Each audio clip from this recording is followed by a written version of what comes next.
Okay, imagine this for a second.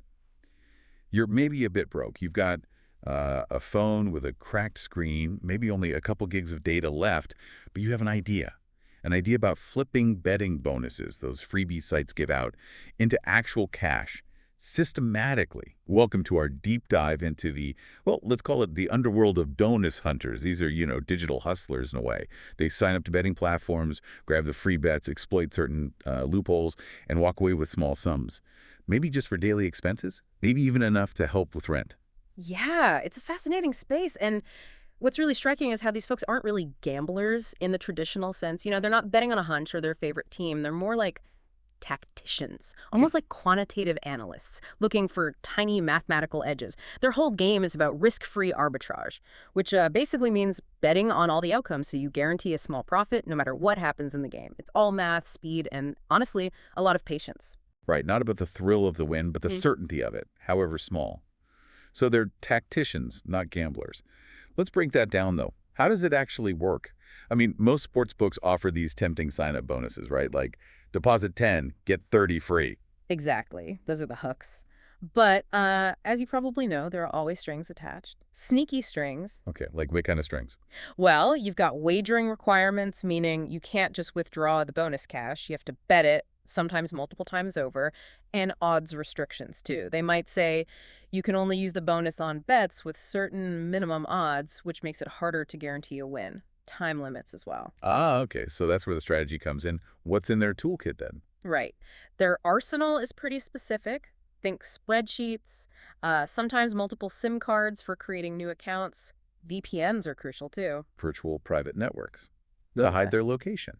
Yeah, exactly. To get around site restrictions or just to avoid looking like the same person signing up over and over again.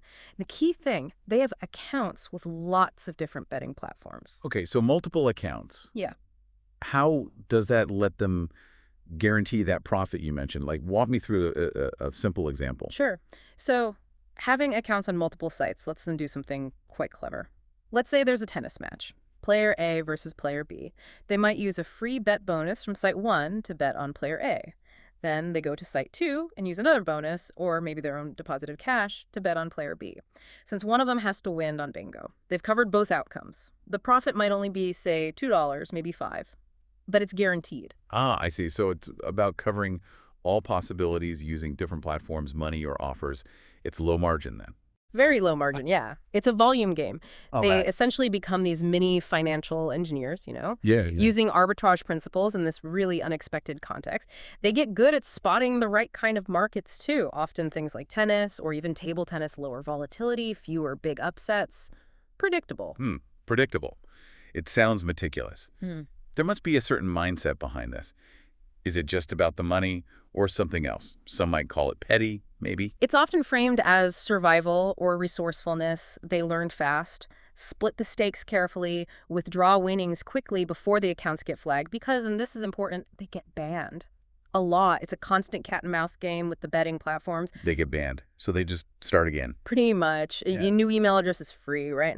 And if time is something you have plenty of, you just rinse and repeat. That resilience, that adaptability, it's really core to the whole thing. Okay, so it's strategic, it's persistent, but it's also this constant battle. What's the realistic outcome here? Can you actually make a living doing this? Look, you're probably not going to get rich. Let's be clear on that. The sources don't really suggest that.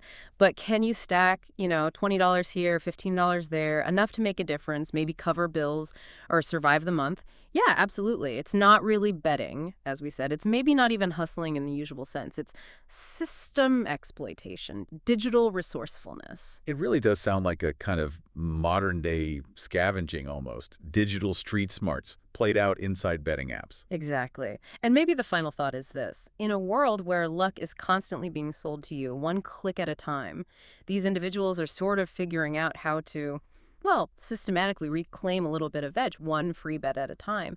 It makes you wonder, doesn't it? What does this kind of adaptation tell us about navigating the digital world and finding opportunity where others just see, well, risk or maybe just noise?